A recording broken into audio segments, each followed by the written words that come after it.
एक सच्ची धार्मिक कहानी। एक गांव में एक लड़का जिसका नाम राजू था, वह अपनी माताजी जिसका नाम शालू था, अपने बेरोजगार बेटे के साथ अपने घर में जैसे तैसे अपना जीवन यापन व्यतीत कर रहे थे। क्योंकि राजू इतनी ज्यादा पढ़ाई करने के बावजूद भी उसे किसी प्रकार की अभी भी नौकरी नहीं मिली थी, जिस कारण से उसकी मां शालू किसी तरह से कोई भी किसी के घर में काम करके या तो वहां से लकड़ी लाकर उसके घर का खर्चा चल पाता। वह एक दिन जब राजू बाहर से खेल कूद कर घर आता है, वह अपने मां को कहता है कि मम्मी, मुझे एक दोस्त ने शहर बुलाया है काम करने के लिए। तभी उसकी मां कहती है कि नहीं बेटा, शहर नहीं जाना है, वहां के हालात सही नहीं रहते हैं, हम लोग यहीं पर रहो, जो करना है छोटे मोटे काम करके अपना जीवन सुखी सुखी मेरे साथ व्यतीत करो। लेकिन फिर भी उसकी मम्मी की बात ना संकरा, जो कहता है कि नहीं, मुझे तो शहर जाना है, मेरा दोस्त वहां अच्छा कमाई कर रहा है। उसके बाद उसकी मां कहती है कि अच्छा ठीक है, तुम चले जाना, लेकिन इससे पहले वादा करो कि अगर वहां तुम्हें ऐसे ही काम नहीं मिलेगा तो तुम घर पर वापस आ जाओगे। उसके बाद दूसरे दिन शालू कहती है कि चलो मैं तुम्हें मंदिर लेकर जाऊंगी, वहां श्री गणेश जी का आशीर्वाद लेकर तुम्हें शायद जाने के लिए निकलना चाहिए। शालू और राजू दोनों श्री गणेश जी की आशीर्वाद लेने के लिए घर से निकलता है और मंदिर जाता है। मंदिर जाकर श्री गणेश जी से आशीर्वाद लेकर वापस आता है। फिर उसके बाद वह शहर के लिए काम करने के लिए अपने दोस्त के पास निकल पड़ता है। वहां जाने के बाद से एक गिरा पड़ा मतों निकले स्तर का काम मिलता है, लेकिन फिर भी उसके लिए वह सही था, क्योंकि उसके पास पैसे बहुत कम पर घर की हालत बहुत खराब थी, किसी प्रकार की नौकरी नहीं मिल रही थी और उसका नाम से रखो ज्यादा परेशान रहता था। राजू भाई के काम करने लगा। काम करते करते काफी ज्यादा दिन बीत गया था।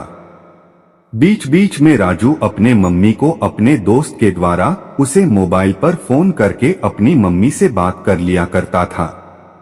लेकिन जैसे जैसे समय बीतता गया और हालात शहर में बिगड़ते गए हैं, एक समय ऐसा आया कि उसकी मम्मी को राजू का महीनों तक कोई खबर नहीं मिल पा रहा था, जिस कारण से उसकी मम्मी बहुत ज्यादा चिंतित था।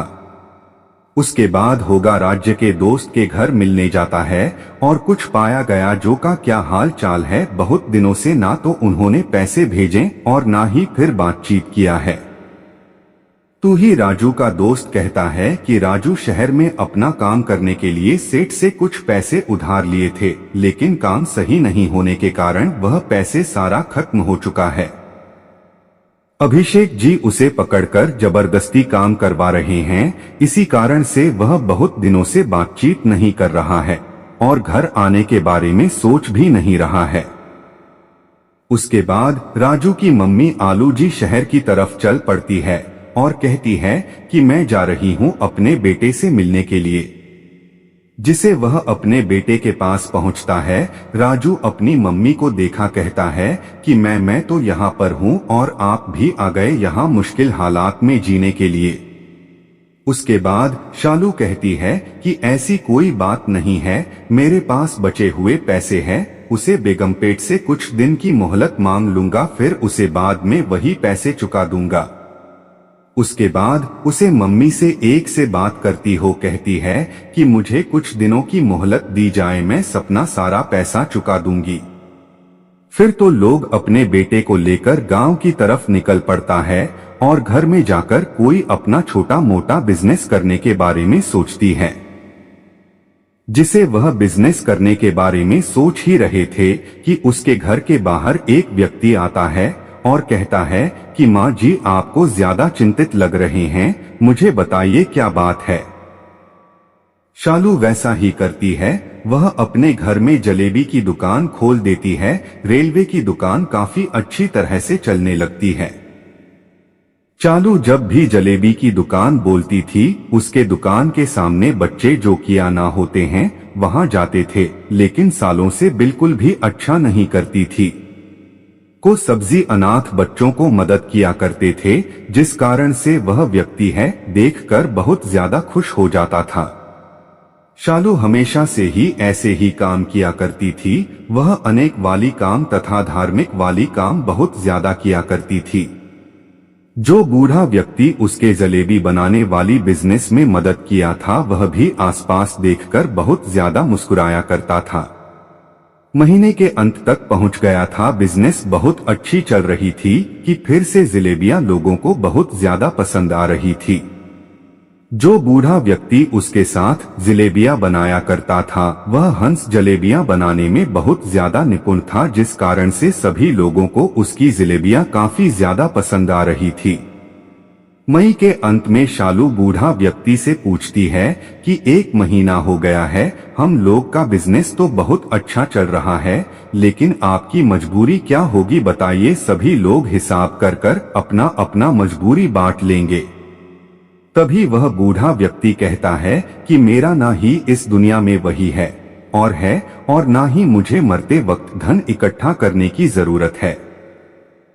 इससे अच्छा होगा कि आप अपने बेटे के लिए तथा अपने बेटे के बेहतर भविष्य के लिए इंसान को बचाकर रख ले।